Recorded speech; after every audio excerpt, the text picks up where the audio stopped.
Good afternoon. I'm James Werner with Silicon Hills Wealth here in Austin, Texas.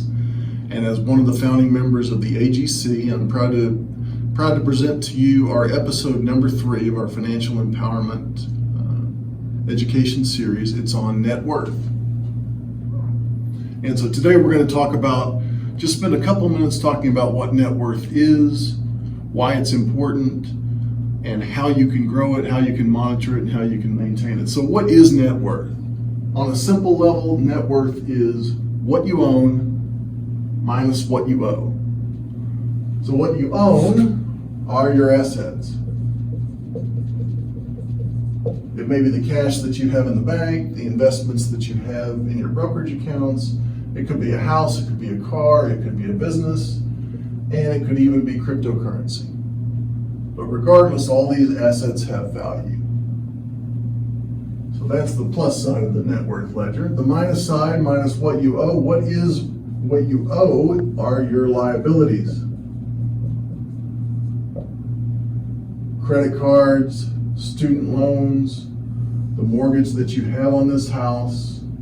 All of these things are items that you owe either a bank or a credit card or something like that. So when we're looking at our net worth, what we're trying to do is we're going to calculate what's the total value of all these assets on any one day. And usually it helps to use the end of the month. So let's say we were going to do December 30th. So we would take the value of all these assets, subtract the value of all our liabilities, and that tells us what our net worth is. And so why is that important?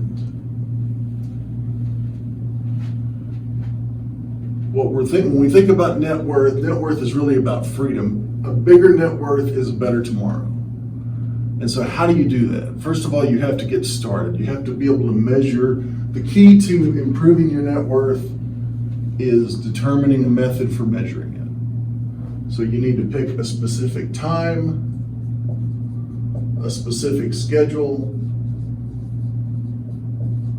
and a specific method.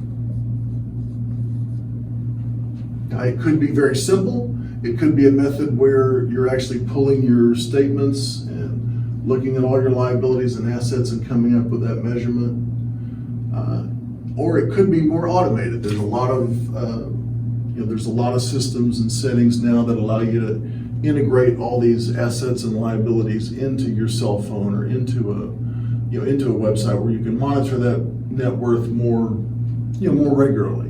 But the important thing is coming up with a system for doing it regularly, and using the same method every time. When I say using the same method, that's kind of important, because when we're talking about assets in your net worth, it's not what it's worth to you, it's what somebody else is willing to pay you for it.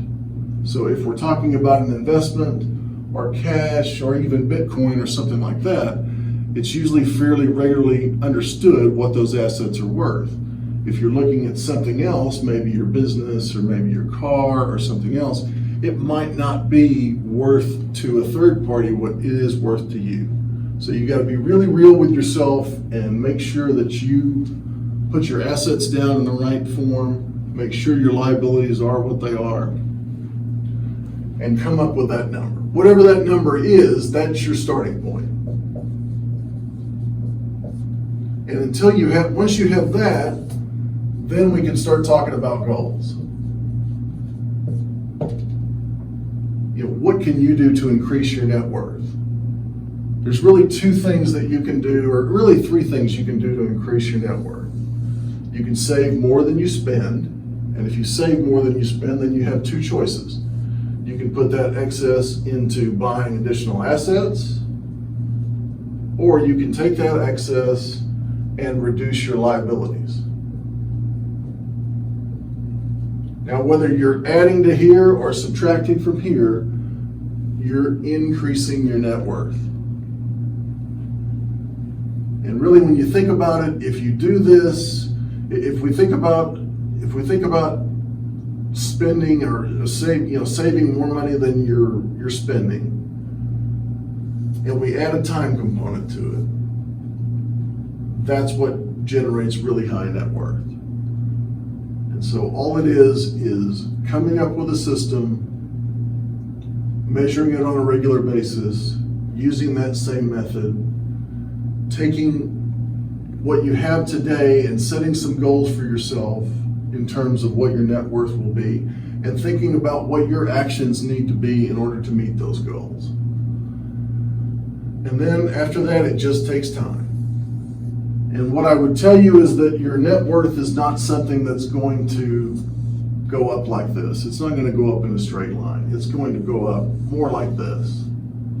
Because there are going to be periods of time where your assets aren't going to grow as much as you'd like. There are going to be periods of time when you need to spend more money and invest in yourself. And so when we're thinking about net worth, I want to bring in a third component that most people don't really talk about. And that's taking an asset and investing it back in yourself. Investing in your education, investing in your curriculum, investing in your career, investing in your industry, because the income that you're able to generate tomorrow is what you're going to be able to use to build your net worth even further. So it's partly about measurement, it's partly about goals, it's partly about discipline, but don't shortchange yourself. If you have a chance to lower your net worth and increase your abilities in your education and your training, that could be a very good investment. And then the final thing I would say is surround yourself with people with similar goals. If you're working with people who look at their net worth and take it seriously, who are looking at growing their net worth, who use and treat net worth as freedom, those are the kind of people that you really need to work with. They'll help you. They'll get you through these times when net worth isn't going in the direction that you want. And so, again, net worth, just to summarize, it's your assets minus your liabilities. You want to measure it. You want to measure it often. You want to measure it regularly. You want to turn that measurement into a goal. You want to turn that goal into a habit. You want to turn that habit into performance. And then you don't want to forget about yourself in the process. Thank you very much.